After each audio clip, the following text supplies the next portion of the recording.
Oi, galera!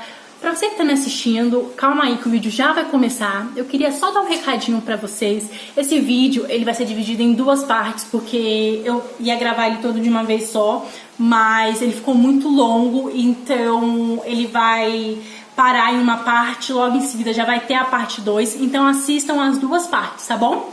Beijo, gente! Tchau! Competência 2. Compreender a proposta de redação e aplicar conceito de várias áreas do conhecimento para desenvolver o tema dentro dos limites estruturais do texto dissertativo argumentativo em prosa. Isso quer dizer que, primeiro, a competência 2 quer saber se você entendeu o que a proposta de redação pedia, Então, é nesse momento que a gente normalmente fala para você: leia a proposta e coloque o que está escrito na proposta. Então, deixa eu só lembrar que o nome da última redação do Enem, por exemplo, cadê? Deixa eu pegar aqui para lembrar o nome. O título, aliás, Uai, cadê o treco aqui, meu Deus?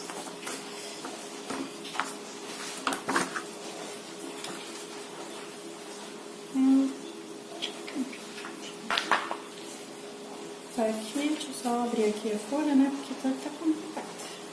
Aqui.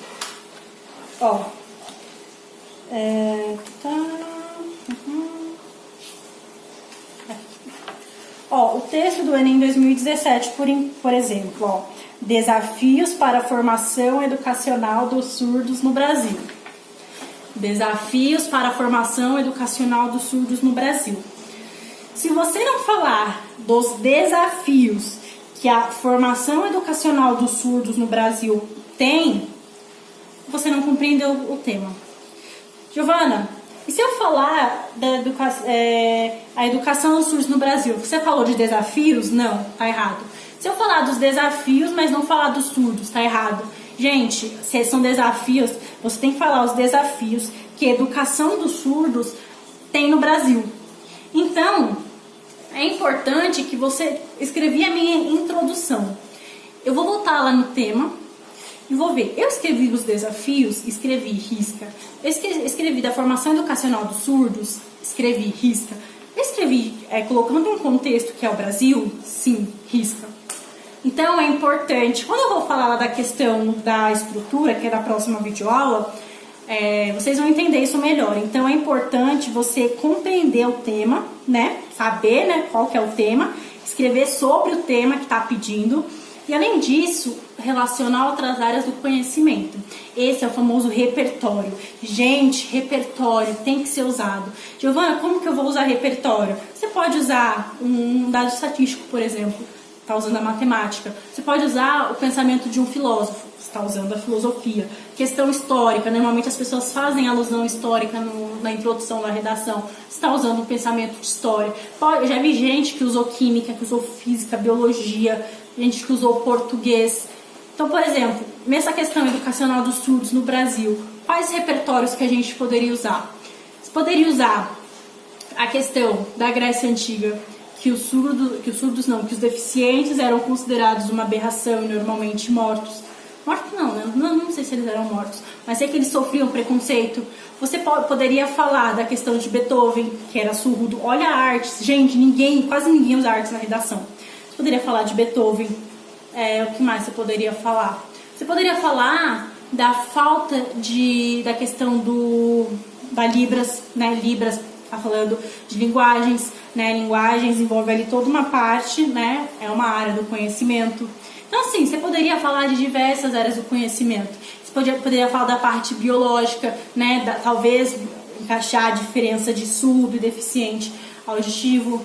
Gente, as opções, elas são infinitas. Você poderia usar várias áreas do conhecimento. Às vezes as pessoas têm preguiça de pensar, tá?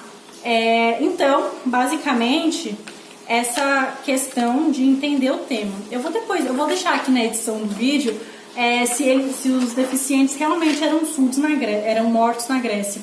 Tenho quase certeza que eram. Tem algum local onde os deficientes eram mortos e eu vou lembrar e eu vou botar aí pra vocês, tá?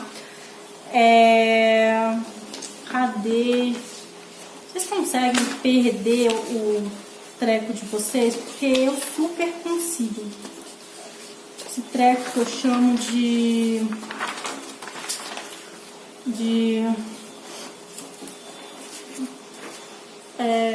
tá.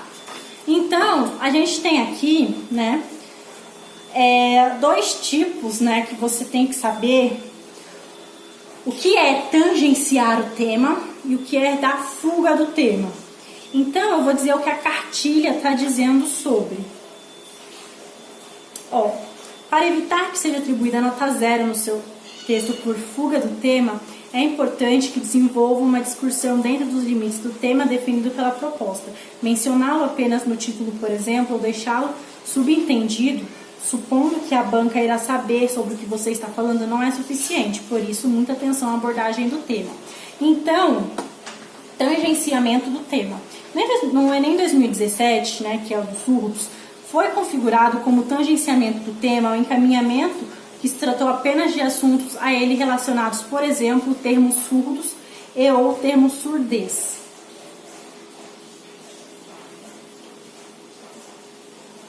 Então, teve gente que tratou os surdos, tratou a surdez, mas não tratou dos desafios do sistema educacional deste grupo de pessoas, né? Elementos relacionados ao universo da surdez, somente, não tratar da questão dos desafios da formação educacional. Formação educacional dos surdos sem relacioná-las aos desafios a serem superados, foi o que eu falei quase agora para vocês. E desafios do surdo sem relacioná-los com a formação educacional. Tratamento do tema em contexto integral de outro país que não o Brasil, né? Então, assim, a questão de tangenciamento, né? A diferença. Você tangencia o tema se você falar de uma parte, mas não falar de outra. Então, por exemplo, eu falei da questão dos surdos, mas não falei dos desafios. Eu tangenciei o tema, né? Eu deixei subentendido. Agora, isso não zera a nota. Você vai perder nota na competência 2. Talvez você pode zerar a competência 2, mas a redação você não zera. Agora, se você der fuga do tema, né? Giovana, o que é fuga do tema? A proposta pede para mim falar sobre a formação educacional dos surdos no Brasil, os desafios, né? Eu vou falar de como fazer miojo. Eu dei fuga do tema, eu não falei do tema que estava sendo proposto. Então, caiu tudo ali, deixa ali. Então, isso é considerado fuga do tema, isso zera a sua redação, tá? A gente teve várias redações zeradas no Enem de 2017, muitas redações zeradas no Enem 2018, tá? Aqui, olha como que o Enem, o Enem não, né? O INEP, nessa cartilha, ele é bondoso. Ele dá algumas estratégias argumentativas, que eu vou falar agora, não vou falar agora, porque a gente vai ter um vídeo para falar sobre isso. Então, vamos para a próxima.